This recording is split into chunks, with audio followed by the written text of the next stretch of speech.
new Tottenham boss Thomas Frank will soon lead his squad into pre-season, and the Lilywhites will look to mould his squad in the transfer window ahead of the Premier League season. Thomas Frank has provided the green light for Richarlison to leave Tottenham this summer, and a move away from the Premier League looks likely for the Brazil international. The 28-year-old scored 5 goals in 24 appearances for Spurs last term as a series of injuries saw him struggle to make an impact under Ange Postecoglou. Richarlison will hope to have a more successful season to press his case for next summer's World Cup squad. Spurs prefer a permanent exit for the forward, though a loan deal could be an option. And according to reports, Galatasaray are interested in securing Richarlison's signature.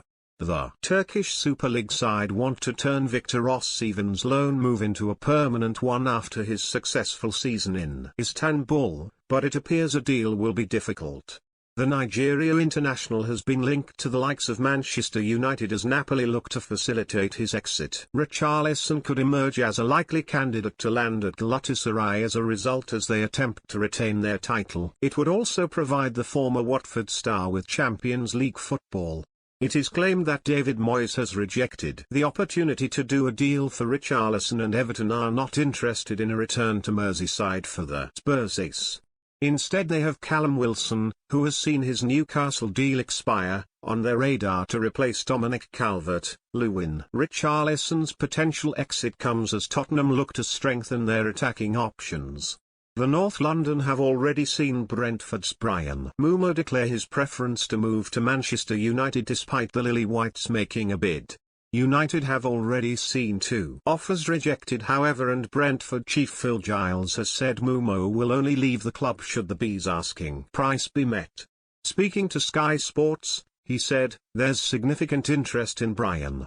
I think it's been well publicised and spoken about, his preference.